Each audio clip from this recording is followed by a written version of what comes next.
Today we're at Fleet Force headquarters in Bradenton, Florida. My name is Luis and I'm the owner of FastestLabs, also located here in the Sarasota-Bradenton area and a Fleet Force partner. So one thing that's really important for every Fleet Force candidate that we work with is that they understand their responsibilities when it comes to Department of Transportation requirements and regulations for their D.O.T. physical and their drug test. These guys have been in the training program now for a few days, and hopefully they're going to get out here soon and be able to drive with their CDL and get a great job afterwards. But before all that, we have to at least complete two more things. One, you have to complete a D.O.T. physical. The second thing you need to do is complete a drug test. So the drug testing for Fleet Force works a couple different ways. If you don't already have your learner's permit, you will be able to do a rapid test that will let you come in and out of the location probably within 10 minutes. We'll get the results right away, and those results are going to get passed to your coach here at Fleet Force. A D.O.T. test is a little different than a rapid test. When you are already permitted, that test is going to go off to a third-party lab, and there's going to be a medical review officer that's going to review the results. If you are negative, that means that you have no issues with the drug testing you pass. Those results are usually available to us within 24 hours, and we pass those on to Fleet Force. If there's any problem with your drug test and you have to retest it, it could take 3 or 4 days. Very important though, you also have to make sure that you drink plenty of fluid so you can produce your sample. The sample is a urine sample. That means if the sample that's produced is not enough, meaning you have to have at least 45 milliliters of fluid in the cup, or if it's too hot or cold, that it will not be an acceptable sample. If that's the case, what will happen is, per FMCSA regulations, you're going to have to stay up to 3 hours in the lab and produce a second sample. We do it as an observed test.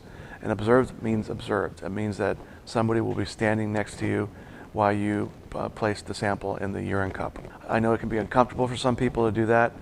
We require that the gender of the individual be observed by the same gender.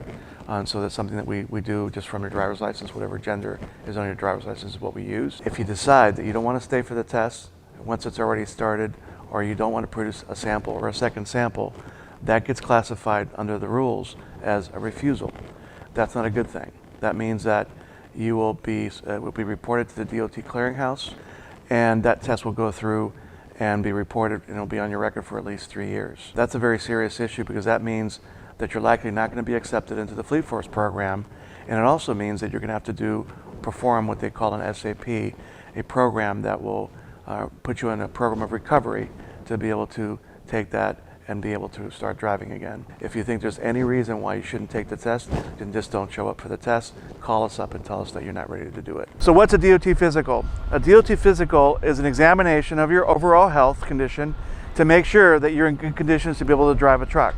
Everyone sitting here in a truck today has had a D.O.T. physical, and they've received a certificate that's for the Department of Transportation to know that for the next 2 years, they're able to drive a truck in a healthy way and protect both them and the people around us. A physical is very important that you bring with you any medications you might be taking. If you use eyeglasses or contacts, please wear them. If you have a hearing aid, also bring that with you as well. For the drug tests, all you need to do is bring your ID, your driver's license, the real document, not a copy. Usually the 2 appointments, if you need both a D.O.T. physical and a drug test, are scheduled back to back on the same day for your convenience. In some cases, if all you need to do is your drug test, the drug test is scheduled also at your convenience. One thing that we should note, that not every location has the same hours. In fact, for D.O.T. drug testing, a lot of locations only perform those between 6:30 and 1 p.m. So if you have to do a D.O.T. test, just let us know, and we'll make sure that we get you in the right schedule. So to schedule an appointment is really simple. We're going to contact you 2 ways. We're going to contact you through a telephone call or a text, and we'll try multiple times until we reach you. Once we contact you, we're going to need your driver's license information, date of birth, your home address, and we're going to verify all the other information and details. We'll take a payment. A drug test generally costs between $45 and $55 depending on the test, and the D.O.T. physical costs $115 across the entire state. Once we get payment, we will actually book the appointments, and then we're going to contact the people that have to see you and let them know you're coming, and make sure that all the paperwork is done so by the time you arrive, you're ready to complete both your drug test and your D.O.T. physical. So a lot of times I'm being asked what exactly they're checking for a D.O.T. physical. Vision, hearing, muscle strength, your abdominal region, general extremities, blood pressure, heart rate, height, weight, oxygen levels, they're going to perform a urinalysis, they're going to check your throat, and they're also going to review your overall medical history. Yes, people with diabetes can drive as long as they're not taking insulin, but if you happen to be taking insulin on a full-time basis, it's not going to be able to be passed for a physical, and therefore you're not going to be able to drive in a CDL. Some people are asked if they have sleep apnea, which means that they have a hard time sleeping at night. If you do have sleep apnea and you're on a PAP machine, you're going to be asked to provide some documentation. The regulations say that you have to provide at least 4 hours per night, 70% of the time, 5 nights per week, or at least 30 calendar days of data. And that will be the information that they're going to log in and be able to use for registering your sleep apnea, and that you are actually on a program. The doctor that you're going to be seeing is not going to be diagnosing you for that.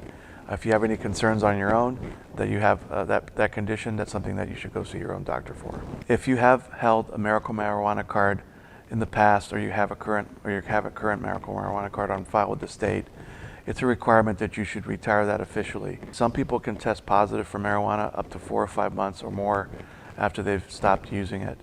We've had folks come into our laboratories that have tested negative after 1 month. It just depends on the physiology and also the chronic or non-chronic use of the marijuana. We highly recommend that you perform the rapid test before you do your D.O.T. physical, and that way we can ensure that the rapid test picks up whatever is there, and also can be used to kind of consult with you and say when you should come back and do another test. D.O.T. physicals are not going to assess your other health issues or anything like that. That's not going to be part of the process. For that, you're going to go see your own medical doctor if you have any condition that you're worried about. In general, the D.O.T. physical takes about 20 to 25 minutes. A lot of it's paperwork in the front end. They ask you to fill out a formulary, and that has many questions about your health history, information about you, etc. And then once the doctor or the nurse sits down with you and starts to review the paperwork, they will start the actual physical assessment. Once you complete the assessment, they will issue you a D.O.T. physical certification. That certification is very important because it's going to be something you're going to need not only for your sit-down examination for the CLP, but the next time you get hired or you go to work for a new employer, they're going to ask for that as well. FastestLabs is a national chain of drug testing and alcohol testing facilities. We have several here in the state of Florida, and we're also across the country. We work hard to bring you in and get you in and out as quickly as possible. We're really excited to be working with Fleet Force on this program. We started working with them over a year ago, developing the program across the state. We want to make sure that you have a great experience with both us and Fleet Force as we get you through the process. We try to make it as easy as we can by contacting you. We use text, we use phone calls, and we really work according to your schedule. If for any reason you contact us and you have to do something to make a change or whatever, you can always call us. If you're ever doing your physical or your drug test and something isn't going exactly right, you can pick up the phone and call us. Our job is to really help make sure that you can get through this process safely and quickly and efficiently, and that you're actually going to class as soon as you can so you can actually enjoy that long-term career that you're working for right now with Fleet Force. So our number is 941-260-8908. You can call us at any time and we'll be there to help you. We're here to make you Fleet Force strong.